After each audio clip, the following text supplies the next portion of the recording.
La connerie à ce point-là, moi, je dis que ça devient gênant. Du Rhône à la Rochelle, de la Garonne au souriant pays normand. Oh, que la France est belle, et comme on est heureux d'être un de ses enfants. Bienvenue dans le podcast Nomade Digital, le podcast qui a trahi son pays et qui devrait être exécuté sur la place publique.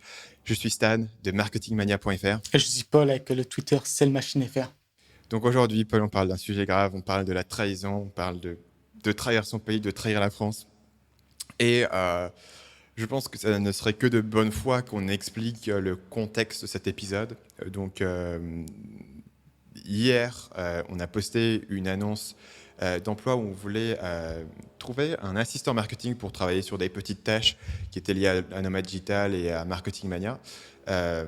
Voilà, si vous nous écoutez, hein, vous êtes dans le futur parce qu'on enregistre plusieurs épisodes d'avance. Mais il s'est avéré que cette annonce est tombée chez des gens qui n'étaient pas du tout dans les mêmes idées que nous. Et on s'est retrouvés tous les deux pendant tout ce début d'après-midi dans des débats Facebook essentiellement où voilà, on est retrouvé dans une situation où on s'est fait traiter de criminels, de traîtres à la France, d'exploitants, de traîtres de capitalistes, etc. Non, du coup, pour pas mettre des mots dans la bouche de ce qu'il n'a pas dit, très concrètement, en gros, la personne a dit que Stan était quelqu'un qui profitait des gens crédules, qui était malhonnête et qui détestait la France. Ça, c'est noir sur blanc, il n'y a pas de contestation à avoir. Et justement, c'est un peu les traits qu'on attribue à beaucoup de gens qui travaillent en ligne. Et notamment cette partie déteste la France. Et je pense que c'est intéressant d'en discuter. Voilà, c'est intéressant de discuter. On voulait en parler, sachant que voilà, l'élément motivateur, c'était l'annonce qu'on avait postée sur le site. Elle était dans la newsletter, qui essentiellement propose un job assez simple d'assistant marketing pour faire de la transcription et faire des notes des épisodes à un salaire qui n'est pas très élevé, hein, c'est vrai, de 10 € par heure. J'ai été surpris que ça suscite autant de réactions. Et vraiment, il y a eu des centaines, je pense, de messages qui ont été postés sur les différents articles. Peut-être une centaine, peut-être que j'exagère un petit peu. Donc je te propose qu'on lance une petite musique de transition et puis qu'on arrive directement sur l'explication.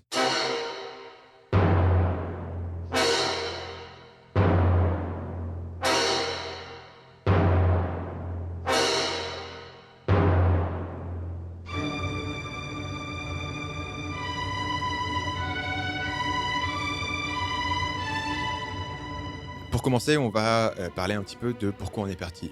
Un des éléments qui a été suggéré dans cette conversation, c'était que, essentiellement, si tu quittes la France, si tu n'habites plus en France, c'est forcément parce que tu veux pas payer d'impôts ou parce que tu veux trahir le système. Et donc, il était suggéré, en tout cas de façon plus ou moins directe, qu'il n'y avait pas de raison légitime de quitter la France, donc que la France c'était le pays parfait, c'était le paradis, et que si tu es né en France, tu dois y rester toute ta vie. Quelles sont tes réflexions là-dessus ? Est-ce que tu penses que la partie financière, hein, la question des impôts est la raison principale, ou qu'est-ce qui, sinon toi au départ, t'a permis de quitter la France ? Moi, c'était totalement ma raison. Je veux dire, je gagnais 500 € par mois, donc tu te doutes que les impôts, ils m'auraient défoncé, quoi. Et je pense que c'est le cas. C'est là où tu rentres un peu l'absurdité, c'est que la majorité des nomades digitaux, quand ils commencent à partir, généralement, ils gagnent très peu. Et la motivation principale, et je pense que ça a été toi comme moi, c'est quand on gagne pas beaucoup d'argent, c'est le coût de la vie. Et avec le bonus, en plus, de pouvoir découvrir de nouveaux pays. Et voilà, toi, c'est sympa d'explorer le monde. C'est vrai que on n'en parle pas souvent parce que ça nous semble une évidence aujourd'hui, mais la proposition de valeur de base du nomade digital, c'est que d'abord, tu vas pouvoir voyager dans le monde, voir des trucs, voir des pays, faire des aventures. Et en plus, tout ça va te coûter moins cher que ce que ça t'aurait coûté de rester en France dans ton appart moisi en région parisienne. Et c'est vrai que c'est une proposition de valeur qui est extrêmement forte au début. Et si tu élimines toute la question de la fiscalité qui, franchement, arrive que beaucoup plus tard, et ben, t'as juste... Tu gagnes un boost dans ta qualité de vie qui est énorme. L'autre élément qui est pour moi impossible de ne pas mentionner, c'est la question du climat, où franchement, vivre en France, pour moi, c'est devenu difficile en grande partie, parce que quand il fait froid, je suis pas du tout bien, quoi. J'ai besoin de beaucoup de soleil, etc.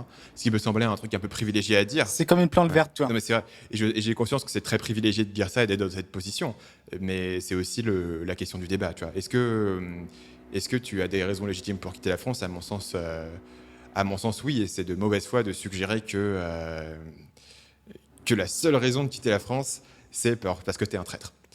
Euh, Je pense effectivement, il y a un autre, quelque chose en tout cas qui n'était pas dans. Parce que moi, au début, c'était vraiment qu'une question de coup de vie. Et aussi d'aller en endroit où il pouvait parler anglais, en fait. Et du coup, les Philippines, c'était un résultat assez évident. Mais après avoir passé presque une année aux Philippines, je me suis rendu compte que vraiment ce qui faisait que j'avais envie de rester. Enfin, que j'avais pas. Notamment après mon retour en France, que j'avais envie de continuer de voyager. C'est notamment la mentalité des gens qui en France est quand même assez, justement, on a déjà parlé, c'est pas encore une fois, c'est pas un secret. Il y a des sondages qui l'ont prouvé, les Français sont négatifs, pessimistes. Et moi, vu que je le suis naturellement, ça me pèse vraiment particulièrement et je peux rapidement rentrer dans une spirale où je deviens de plus en plus pessimiste, négatif. Et c'est un peu ce qui s'est passé quand je suis retourné en France. Euh, donc à ce titre-là, moi, je dirais que les deux raisons, c'est maintenant le coût de la vie, c'est moins important et maintenant, ce serait plus les gens et aussi l'exploration. Tu te dis, tu as un monde, il est énorme, autant essayer de l'explorer. Effectivement, je pense que le deuxième point qui est important, parce que les raisons de partir, c'est quelque chose qu'on traite souvent, mais c'est qu'est-ce qu'on doit à la France. Parce que quand on t'accuse de trahir la France, on te dit que tu as une dette envers la France. Donc, est-ce qu'on peut discuter ensemble un petit peu de qu'est-ce qu'on doit à la France un des sujets préférés dont je parle souvent dans le podcast, c'est la question de la gratitude et en rapport avec la nation en particulier. Qu'est-ce que tu en penses? Moi, clairement, je pense que je suis clairement redevable à la France. Même sur quelque chose comme l'éducation, honnêtement, que j'ai détesté, j'ai vraiment pas aimé ma scolarité. J'ai quand même le concept qu'elle était d'une qualité supérieure à ce que tu aurais aux Philippines, par exemple. Donc, c'est cet aspect éducation qui est en plus gratuit, tu vois, il n'y a pas eu de. Ça, c'est quand même une chance énorme. Que le pays soit généralement riche et que je sois venu d'une classe moyenne, c'est aussi une chance. Comme autre aspect aussi, il y a le passeport. Tout simplement, le passeport français, tu te rends compte, est très puissant, en fait, tout simplement. Il y a beaucoup de pays qui sont ouverts. Ouais, c'est un des meilleurs. Si tu viens des Philippines, c'est pas la même chose. Faut des visas partout. C'est très compliqué de les obtenir. Même quand tu as un visa d'arrivée, quand tu es philippin, quand tu passes devant les douanes, on va te poser 36 000 questions. Moi, par exemple, ma copine, à chaque fois qu'on rentre en Thaïlande, Singapour, Hong Kong, on lui demande à qui elle est. Et si elle était toute seule, elle serait probablement refusée parce qu'on considérait que ça doit être elle vient pour travailler, tu vois. Donc, elle dit je suis avec lui et hop, ça passe. Ce qui est une injustice monstrueuse quand tu y réfléchis 2 secondes. Donc, ça, c'est beaucoup de chance. L'image dans le monde de la France est aussi incroyable. C'est-à-dire que c'est très bon. Même si les Américains se foutent un peu de la gueule de la France, globalement, on a quand même une très bonne image. Moi, je viens même pas de Paris, mais à chaque fois, je dis que je viens de Paris parce que les gens, toi, il y a les étoiles qui brillent dans leurs yeux. Ah, Paris, Amélie Poulain. Ouais, ça donne un sujet de communication directe et toi, la plupart des gens rêvent de venir à Paris. Donc forcément, ça te pince sous une lumière positive. Le dernier truc qui est un peu plus personnel, c'est que je suis assez reconnaissant aussi, on va dire, au système social de la France parce qu'en l'occurrence, ma mère, elle a eu un cancer du sein. Et clairement, si on était comme aux États-Unis où tu payes toi-même tes soins, on aurait été totalement ruinés. Alors que là, c'est le gouvernement français qui a payé la chimiothérapie de ma mère. Une chimio, il faut savoir que ça coûte environ 1-2 millions par personne, donc c'est monstrueux.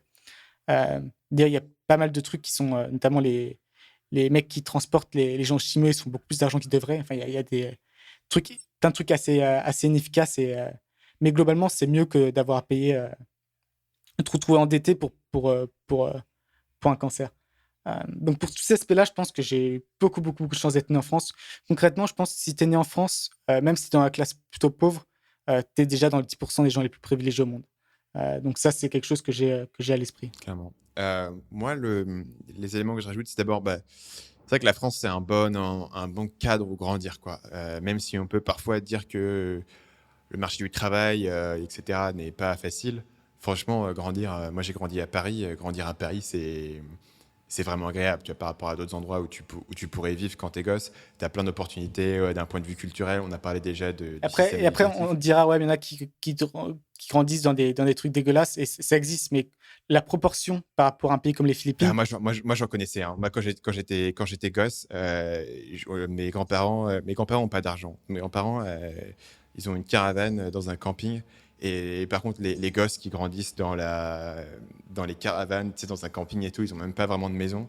Eux, par contre, ils sont vraiment laissés au Mais bord tu du vois, système, quoi. donc quand on parle de ça, c'est qu'on dit pas qu'il y a personne en France qui va galérer quand les gamins. C'est que dans les proportions, aux Philippines, tu as 80% des gamins qui vont galérer. En France, tu as 20%. Tu vois, c'est un peu Ou je pense la qu'on parle différence. simplement de notre expérience personnelle. On a eu la chance de ne pas tomber là-dessus et c'est en partie par Oui, ce que je veux le biais dire, du système c'est que français, quoi. la classe moyenne, notamment, la classe moyenne est assez importante en France et elle l'est beaucoup moins dans d'autres pays. Donc, tu as moins de chances de tomber dans la classe moyenne. Et le dernier élément qui, pour le coup, est encore plus perso, mais c'est vraiment... Moi, j'ai beaucoup de gratitude envers mes ancêtres, tu vois. Surtout à partir de mes grands-parents. Parce que mes grands-parents, ils ont vécu une vie tellement différente et ils ont tellement sacrifié pour que mon père puisse accéder à un certain niveau. Et après, mon père a vraiment sacrifié pour que moi et mon frère, on puisse accéder à un certain niveau, tu vois. Et t'as Vous l'impression puissiez que devenir hippie, en fait. C'était ça le concept. c'est ça. Et c'est Grosso souvent ça modo, ouais, le système. T'as deux Ouais. personnes qui travaillent très dur qui permet Mais moi, c'est pareil. Mon père, il a fait Bac+5 alors que mes grands-parents avaient fait Enfin, ils sont arrêtés à 14 ans, il me semble. Enfin, Mais, ma grand-mère, elle était immigrante de Pologne, quoi. Les gens lui jetaient des pierres dans la rue. Enfin, tu vois, elle était vraiment immigrante de première génération. Et généralement, Et, c'est ça.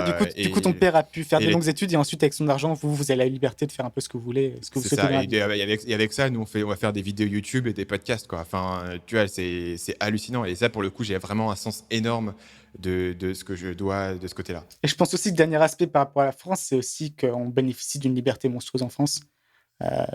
Dans certains pays, tu n'as pas la liberté d'expression qu'on peut avoir en France.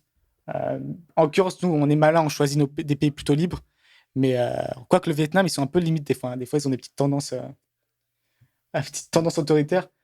Mais forcément, si tu vis... si tu es né en... Il y a quoi comme régime Corée du Nord, c'est un bon exemple. Si tu es né en Corée du Nord... Ouais, t'as pris le pire exemple. Mais ouais, tu vis en T'es déjà Arabie pris Saoudite. T'es une femme en c'est pas la Arabie même chose, Saoudite, quoi. tu veux devenir pilote de Formule 1, c'est mort. C'est ric-rac. Tu laisses tomber. Effectivement. Maintenant, on a parlé de tous ces éléments-là. On a fait un peu un monde honorable. En tout cas, on a commencé par parler d'un sens de gratitude qu'on pouvait avoir. Donc la question suivante, c'est si tu aimes tant que ça la France, pourquoi est-ce que tu t'es cassé? On en a parlé tout à l'heure. Et est-ce que le fait d'être français et de faire le choix personnel de ne pas vivre en France, ça fait de toi un traître? Et je voudrais qu'on parcourt un petit peu ensemble les arguments qu'on pourrait avoir contre cette accusation. Je pense qu'on pourrait déjà commencer par justement un peu toutes les critiques par rapport à ça. Donc, il y a l'idée effectivement que voilà, tu évites la France parce que tu ne veux pas payer d'impôts. Ça, on l'a dit que globalement, ça existe, mais bon, tu pars pas aux Philippines ou au Vietnam pour payer des impôts. Ça, tu si reconstitues t'as un compte pas en ta vie Suisse, entière pour... ouais, c'est c'est encore un en choix de Suisse ou en vie énorme, Belgique quoi. où tu prends un appart Ouais. 6 mois, toi, là, ça aurait du sens, mais ça n'a pas de sens. Et la majorité de nomades digitaux n'ont pas des revenus qui font que c'est super, super intéressant d'éviter les impôts. Euh, donc ça, je pense que c'est un truc, voilà, ça revient assez souvent, mais c'est débile. Surtout que, pour le coup, quand tu vis à l'étranger, encore une fois, c'est pas comme si... Certes, tu bénéficies de l'éducation que tu as eue en France, mais c'est pas comme si tu utilisais... toi, c'est pas comme si tu jetais le RSA moi, par exemple, j'ai plus de sécurité sociale en France, tu vois. Moi non plus. Et je l'accepte parce que je paye pas d'impôts là-bas. En gros, tu opt-out du système, quoi. Tu pars du principe que Ouais, tu optes c'est de ça. sortir complètement. Des fois, tu as l'impression qu'ils disent que tu en profites Ouais. tout en donnant pas. Mais effectivement, je donne plus d'impôts à France, mais j'en profite pas non plus. Quoi. Je veux dire, si tu tombes malade, soit tu payes toi-même, soit tu as une assurance privée, quoi. Mais la sécu t'aide pas, tu n'as pas d'assurance chômage, tu n'as pas de protection. Tu fais ton propre choix, quoi. Tu décides de... mais à mon avis, l'accusation, tout le monde comprend que tu fais ton propre choix. Le problème, c'est que l'accusation, c'est que les gens qui vont avoir tendance à faire ce choix, c'est les gens qui en ont les moyens. Tu vois. Donc on t'accuse d'abandonner les pauvres, d'abandonner le navire et d'abandonner les gens. Et quand je dis les pauvres, peut-être que je parle un peu trop généralement, mais on t'accuse de pas contribuer. Et l'idée étant que voilà, tu gagnes bien ta vie ou tu as une certaine liberté et tu devrais contribuer. Et la question, c'est est-ce que tu penses que c'est légitime de faire ce choix justement de sortir d'un système et d'entrer dans un autre système, puisqu'au final, si tu vas vivre quelque part, tu es sujet à d'autres lois, à d'autres systèmes. Moi j'ai un peu de gêne dans mon cas personnel, parce qu'effectivement, je pense pas à ce qui me donne maintenant le système, mais ce qui m'a donné avant. Et par rapport à ça, comme on a parlé avant, je suis un peu redevable. Mais globalement, je pense que toi, si tu payes tes impôts dans notre pays, tu payes tes impôts dans notre pays. C'est d'ailleurs une loi fiscale, c'est que tu payes pas les impôts dans deux pays, sauf aux États-Unis, parce qu'ils sont à fond là-dessus. Mais c'est le seul pays au monde à te forcer à payer les impôts aux États-Unis, peu importe où tu vis ailleurs. D'ailleurs, tu as même des Américains qui renoncent à leur citoyenneté. Il y en a pas mal. Hein. Je pense que l'autre critique qui sont présentes, c'est qu'en gros, voilà, tu es jeune, tu es à peu près, tu as une certaine compétence, et en gros, tu prives la France de ta force de travail. Ça, je trouve, c'est un peu idiot, parce que surtout qu'en plus, moi, je vends beaucoup en France, toi, ton contenu est carrément que français, donc toi, tu apportes de la valeur à un public francophone. Et je pense que si tu étais... toi, par exemple, si tu n'avais pas pu lancer une entreprise en France parce que tu pouvais pas, parce que le coût de la vie était trop important et que tu aurais été un employé normal, tu aurais peut-être apporté moins de valeur en tant qu'employé, tu vois. Donc, je pense que c'est aussi une critique un peu pas super valable. Mais après, on est un peu les seuls à penser en termes de valeur, hein. Personne, tu vois, ça intéresse personne, la création de valeur. Ce qui intéresse, c'est de savoir où est l'argent, où sont les chiffres, je pense. Donc là, on a parlé un peu justement des critiques qui sont généralement lancées face aux personnes qui s'expatrient. Je pense qu'il y a aussi des points positifs à s'expatrier pour la France de manière générale. La première chose, c'est représenter la France à l'étranger. Ça, c'est assez marrant parce que avant, je ne me considérais pas comme très patriotique, mais depuis que je suis à l'étranger, même depuis l'Angleterre, qu'on m'appelle The French Guy, le français, je me sens particulièrement français, en fait.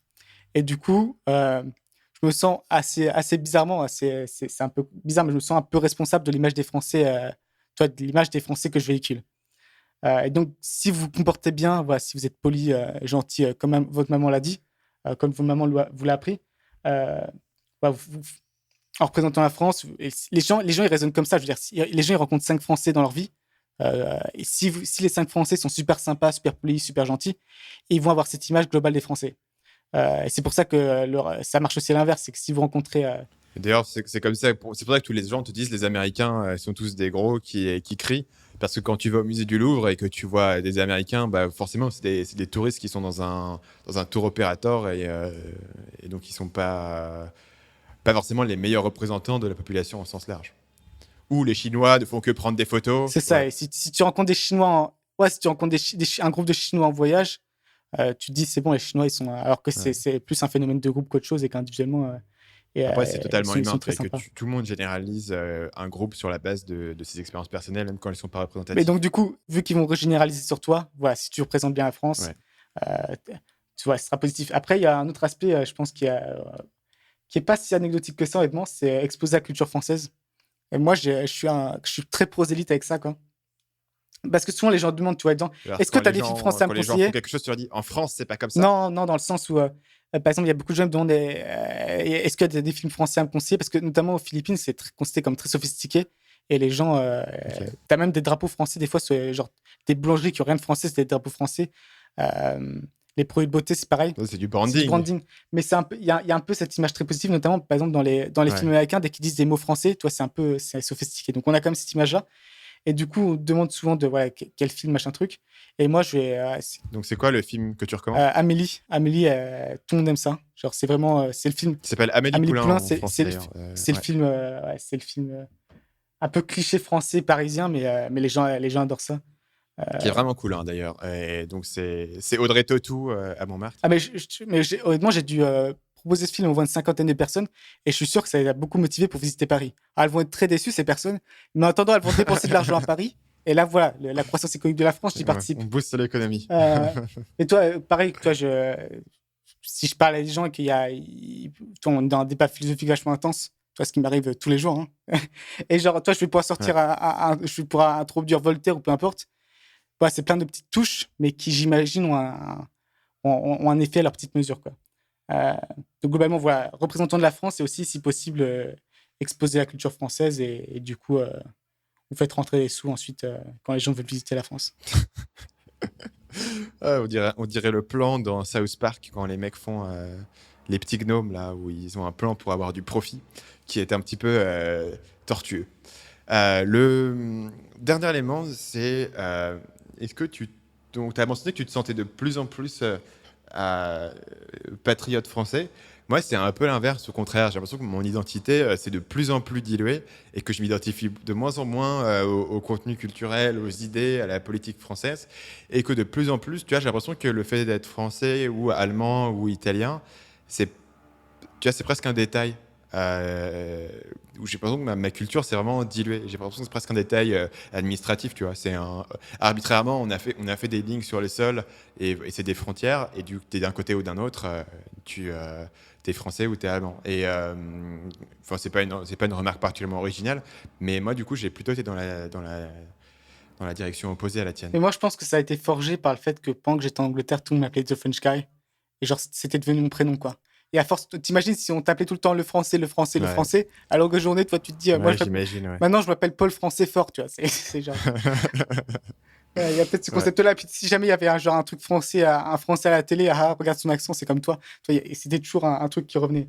C'est vrai que pour le coup l'accent, c'est un truc qui restera toujours avec toi. Ah, C'est bah, toi, presque c'est le ton truc le identité, plus quoi. français que tu as, quoi. Ouais, et parce que c'est vraiment ta voix, et ça, perdre ton accent français, il va falloir prendre un coach spécialiste Hollywood sur les accents, parce que sinon c'est mort. Moi, j'ai essayé, j'ai à peu près réussi, mais sur certains sons, ça revient au grand galop. Donc, putain. ça dépend.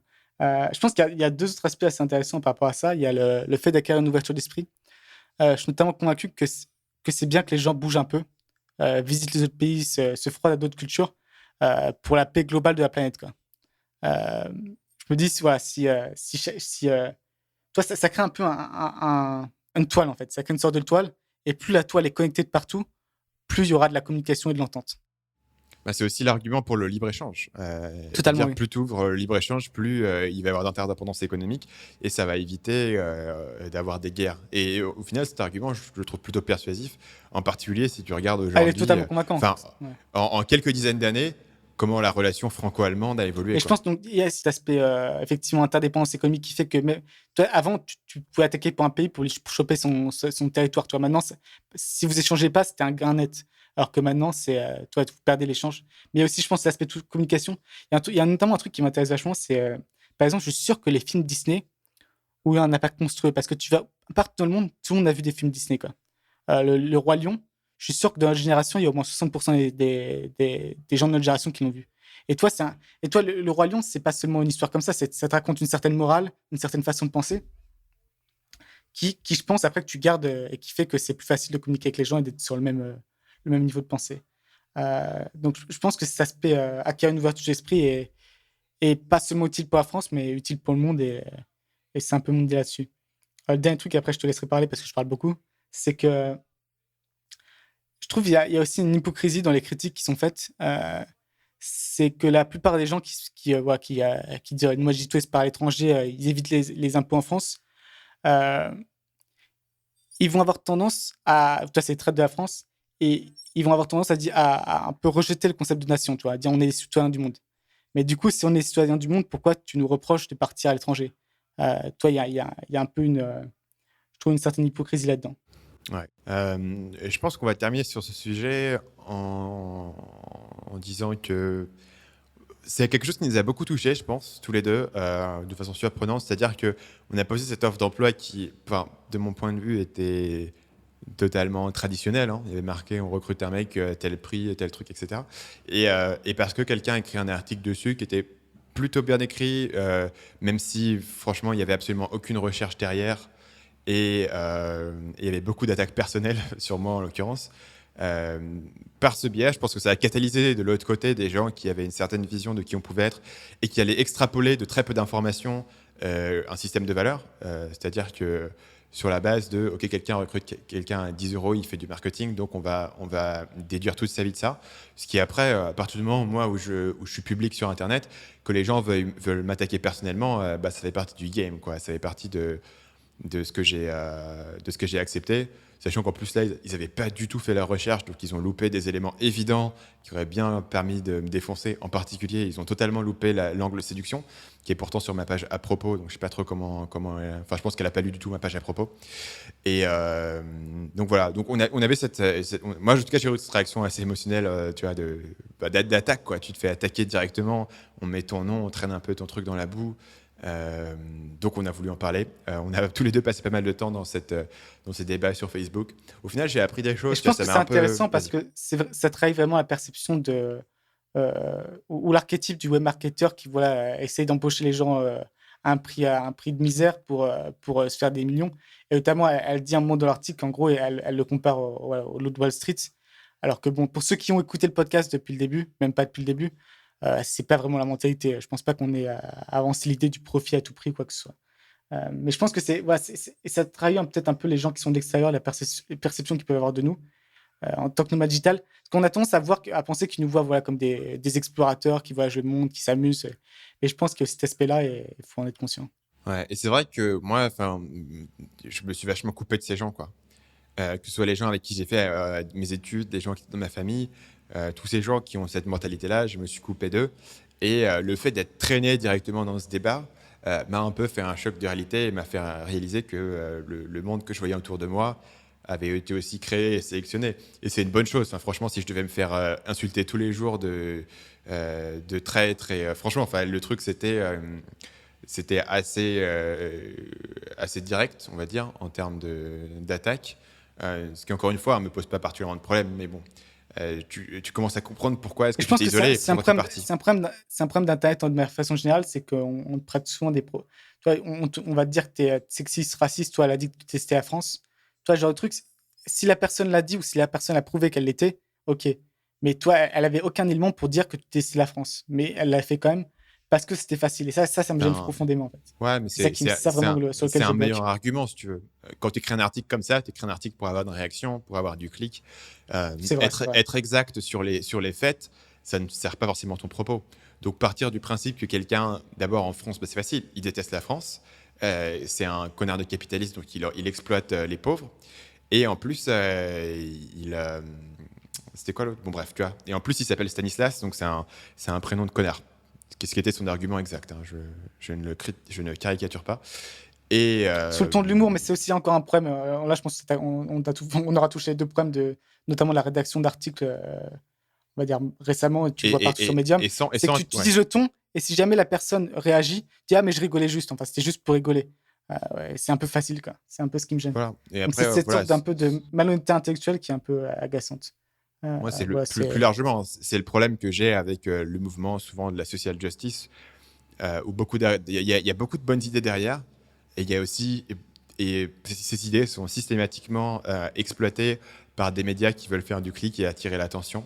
Tu vois, BuzzFeed et compagnie, et qui n'ont absolument aucun intérêt pour l'exactitude de leurs informations, et qui vont nourrir à leur audience la possibilité de se sentir victimisé et d'être choqué et de sentir l'outrage face à des injustices. Et c'est le produit qui crée. Donc, du coup, ça crée cette culture. On discutait tout à l'heure, et je pense que c'est pas une bonne idée de rentrer trop dans ce sujet, mais que Donald Trump, tu vois, le truc vraiment étrange qui se passe aux États-Unis en ce moment, est probablement une conséquence de ce mouvement et de cette tendance à dire qu'on peut ignorer l'ensemble des faits et puis juste se concentrer sur les attaques personnelles. Et en fait, du coup, c'est une course à la victimisation qui a fini par ceux qui sont censés être les plus privilégiés qui maintenant se sentent victimes, quoi. Et du coup, Exactement. tout le monde est des victimes. C'est un problème. Voilà. Et donc, du coup, dans cet épisode, nous, on a fait un peu nous-mêmes les victimes en expliquant qu'on nous a attaqués.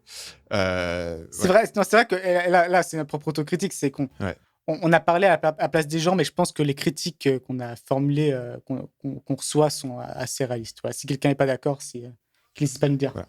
Mais ceci dit, je voudrais qu'on dise ouvertement qu'on s'est nous-mêmes nourris de ce truc-là. On en parlait tout à l'heure ensemble. On s'est nourris. On a passé la matinée on a passé quand même quelques heures à chaque fois qu'on enregistrait, en fait, entre deux épisodes, on allait voir les commentaires qu'on avait eus sur Facebook pour argumenter.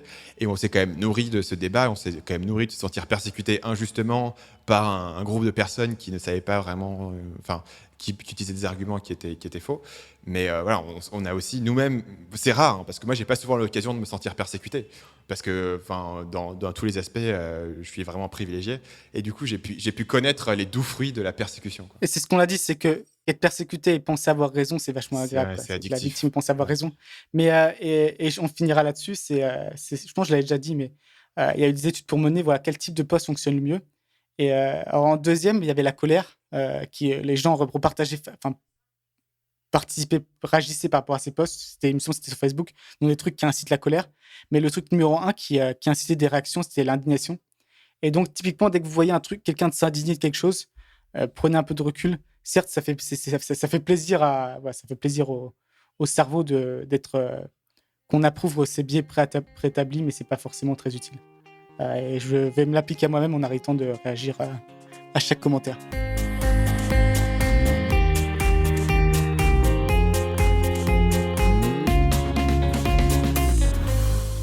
Sur ce, du coup, on arrive à la section lifestyle. Paul, qu'est-ce que tu nous recommandes cette semaine? Moi, ce que je recommande, c'est quelque chose que j'ai mis en place il y a quelques mois maintenant, qui est en fait donné à une charité. Ce qui est intéressant maintenant, c'est qu'il y a plein de charités qui sont justement en mode start-up, qui ont vraiment des idées nouvelles, qui sont très efficaces, tu vois, qui sont très low cost, qui sont un peu dans le concept Lean Startup, tu vois, vraiment bootstrap, avec le moins d'argent possible, avoir le meilleur résultat possible. Donc, il y en a plein, il y en a vraiment plein. Ce que je vous conseille de faire, c'est chercher. Il y a plein de sites qui. En fait, ce qu'il faut éviter surtout, c'est les charités qui arnaquent, c'est-à-dire qui utilisent que 2% de leur revenu pour vraiment faire quelque chose. Donc, soit vous avez la chance d'avoir autour de vous, enfin la chance, de connaître une charité qui vaudrait le coup d'être, à qui ça vaudrait le coup de donner de l'argent. Soit vous pouvez trouver sur Internet, il y a plein de listes. Moi, en l'occurrence, c'est une sorte d'orphelinat, une sorte d'orphelinat école à Davao, qui est en fait assez particulier parce que c'est pas la majorité, c'est pas des orphelins en fait. Ils vivent dans la rue, mais généralement c'est parce que leurs parents sont je ne sais où, au travail, ainsi de suite, où le logement est insalubre. Et en fait, ils envoient carrément les enfants vivre dans la rue. Et donc là, ils offrent en fait que les enfants puissent dormir dans l'orphelinat et des cours le matin et aussi permettre de sortir l'après-midi, ce que j'ai trouvé bizarre. Toi, je me suis dit, autant qu'ils les gardent en pension complète. Mais apparemment, les gamins, si on les bloquait dans l'orphelinat, ils étaient très malheureux en fait. Ils avaient pris goût un peu à cette vie de rue. Et donc, j'ai une relation assez personnelle parce que j'ai rencontré la personne qui gère ça, qui est vraiment géniale. Et donc, d'un point de vue très égoïste, ça me fait très plaisir de leur donner, en fait. Donc voilà, si vous voulez sentir bien à propos de vous-même, peut-être trouver une charité et leur donner de l'argent de façon mensuelle, ça peut être intéressant. Écoute, je me sens vraiment mal pour enchaîner après ça. Ah, parce que tu ne donnes rien? Parce que j'avais aussi de temps en temps, mais tu vois, de toute façon, quand les gens font des demandes, etc. Mais parce que la section lifestyle que j'avais notée est vraiment Et anecdotique. je pense qu'il y a beaucoup de gens qui se disent quand je gagnerai une certaine somme, là, je donnerai de l'argent. Mais toi, même si vous gagnez 500 euros par mois, Ouais. vous pouvez faire un virement de 5 euros mensuel vers toi. L'important, c'est de prendre cette habitude. Et encore une fois, Ouais. je sais pas pour me faire passer pour Mère Teresa, parce que vraiment, d'ailleurs, Mère Teresa, c'est une salope. Si vous lisez des trucs sur elle, en réalité, elle était assez. Non, mais elle était assez immonde, en fait. Elle prenait du plaisir dans la douleur des gens parce qu'elle pensait que ça les rapprochait de Dieu. Bref, parenthèse finie. Mais ça me fait vraiment plaisir à moi, quoi. Et surtout qu'en plus, quand tu fais partie de ça, je reçois régulièrement des photos de gamins. Tu vois les travaux qui s'améliorent, ils ont pu accueillir de nouveaux enfants. Toi, honnêtement, quand le matin, je me lève et que je vois accueillir. Ils ont acquis de nouveaux enfants. Non, mais quand je vois ça, ça me fait vraiment plaisir. Donc, tu vois, si vous le faites pas pour eux, faites-le pour vous-même, quoi. C'est vraiment l'idée derrière. Très bonne astuce. Moi, je vais passer rapidement sur la mienne parce que du coup, j'ai l'impression que la tienne est largement plus utile. Mais je suis devenu un fan d'applications de bruit de nature. Et franchement, j'ai de plus en plus de mal à dormir. C'est revenu de plus fort. Et du coup, j'utilise ce truc-là.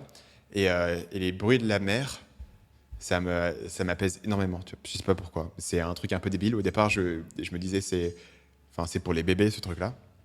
Et j'ai commencé à l'utiliser il y a quelques temps. Et maintenant, je m'en passe plus du tout.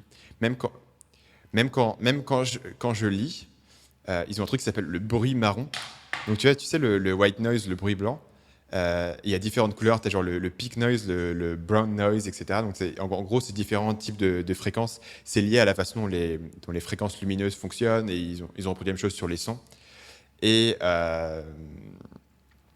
voilà, donc l'application que j'utilise sur Android, il y en a plein, mais ça s'appelle White Noise.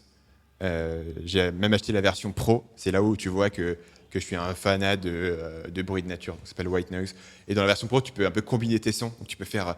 Tu l'as payé combien ta version Pro? Je paye, je sais pas, 1,20€. C'est quoi c'est pas très cher.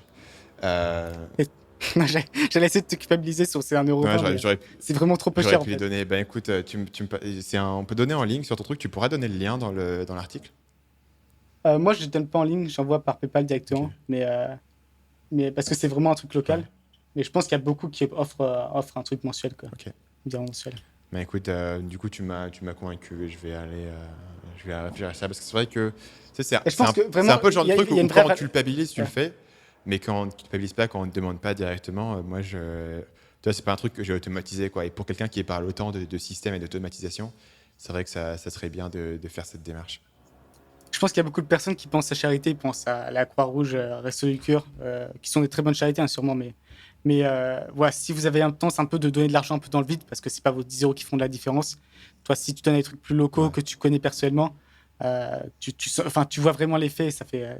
Toi, comme en business, quand tu as une action et que tu vois l'effet, ça fait plaisir. Et là, c'est exactement la même chose. C'est une feedback loop, quoi, qui permet de motiver. Exactement. Cool. Bah écoute, sur ce, c'est vraiment une très bonne idée. Je pense que tu as trouvé la très bonne conclusion à cet épisode qui a drainé pas mal d'émotions, je trouve, en tout cas de mon côté. On va se quitter là-dessus. On se retrouve comme toujours jeudi prochain pour un nouvel épisode de Nomade Digital. Je suis content, Paul. Pendant un moment, il y a vraiment des soucis d'internet entre nous deux. On n'arrivait pas à s'appeler correctement, et donc on a eu l'anxiété d'avoir un trou dans la publication de Nomade Digital. A priori, ça sera pas le cas, donc on va pouvoir se retrouver jeudi prochain. D'ici là, notre site se trouve à l'adresse nomadedigitalpodcast.com. Vous pouvez retrouver tous les épisodes présents, passés et futurs. Vous abonner, laissez votre avis, comme toujours. Si vous avez un avis à nous donner, laissez-le sur iTunes. C'est quelque chose qu'on suit beaucoup, c'est quelque chose qui nous aide beaucoup et qu'on apprécie énormément d'un point de vue personnel, qui nous encourage. Donc on vous encourage à faire tout ça et on vous dit à la semaine prochaine. Yes. Du Rhône à la Rochelle, de la Garonne au souriant pays normand. Oh, que la France est belle, et comme on est heureux d'être un de ses enfants.